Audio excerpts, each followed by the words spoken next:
Okay, let's talk. The day your child was diagnosed with cerebral palsy, everything changed. You walked out of that hospital with a million questions and nobody to answer them. The doctor said go to physiotherapy, but nobody told you what to actually say when you get there. Well, today, that changes. I'm going to walk you through the 5 most important questions you must ask at your child's first physiotherapy appointment. These questions will help you understand your child better, support them better, and show up for them better. So, stay with me. Let's start with something most parents never think to ask, but it is one of the most important questions you will ever ask. How do I feed my child correctly? Feeding a child with cerebral palsy is not as straightforward as it sounds. Here is why. Cerebral palsy affects neck control. You have seen it yourself. That child has difficulty holding the head steady. When the neck is weak, the whole body struggles to stay upright. And when the body is not well supported, the mouth, tongue, and jaw cannot work together properly. So your child is trying to swallow, but their body is working against them. That is why they choke. That is why they vomit their food.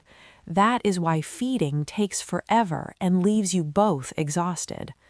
The right feeding position supports their neck, keeps their body aligned, and makes swallowing so much safer. So, find out from your physiotherapist exactly how to position your child during feeding. This is not a small question. It is one of the biggest ones you will ever ask. This one is for every mother lying awake at 2 a.m., wondering why her child just won't settle. How do I help my child sleep through the night? You are not imagining it. Children with cerebral palsy genuinely struggle to sleep. And here is why. Their muscles are stiff and painful at night. Just imagine trying to sleep when your whole body aches. Some children have tummy acid that comes back up while they sleep, making them very uncomfortable. Some have seizures that wake them suddenly. And excessive drooling? That saliva can actually block their airway while sleeping. So that crying at 2 a.m.? Your child is not just being difficult. They are genuinely uncomfortable, and they need you. Make sure your physiotherapist explains what is specifically disturbing your child's sleep, and what you can do about it at home. Because when your child sleeps better, you sleep better. And a rested mother is a stronger mother. I want you to hear this clearly, because this is the one that lives in every mother's heart, but most are too scared to say out loud. Will my child ever be independent? You think about this when the house is quiet and everyone is asleep.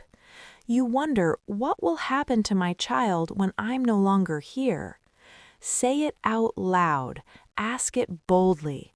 Because the answer depends on how early you start therapy, how consistent you are, and how much you show up at home every single day. Let your child try things.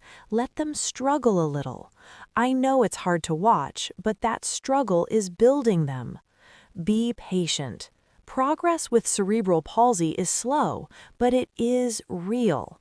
Every new thing your child does, no matter how small, is a victory worth celebrating. Early intervention changes everything. The earlier you start, the better the outcomes.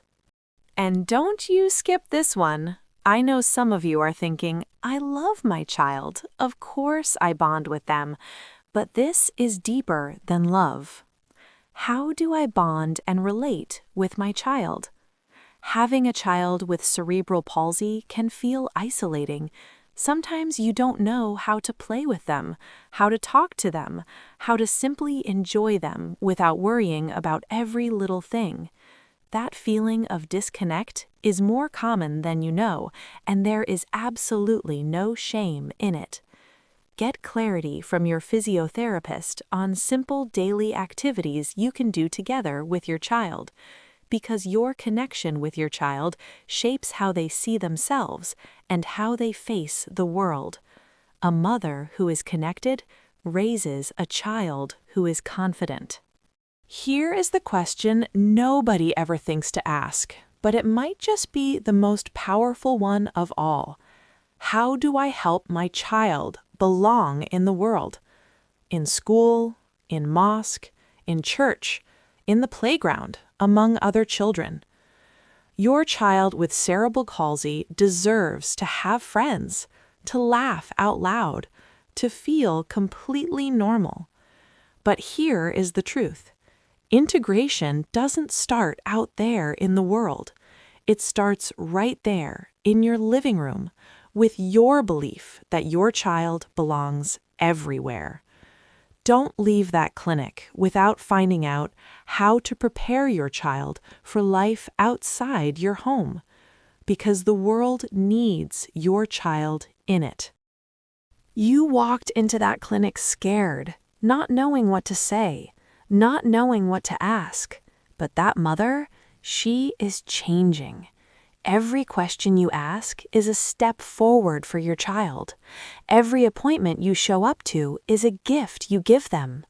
You may not see the progress today or even tomorrow, but it is happening, slowly and quietly, in ways you cannot always measure. Be patient with your child. Be patient with yourself, because you are not just a parent sitting quietly in a waiting room. You are your child's greatest advocate, greatest therapist, and greatest gift. And that scared mother who walked out of that hospital not knowing what to do, she is becoming everything her child needs, one question at a time. If this video helped you, please save it, share it with every mother you know, and subscribe for part 2, where we cover even more important questions. Because no mother should ever walk into that clinic feeling alone and unprepared. You've got this. I'm rooting for you.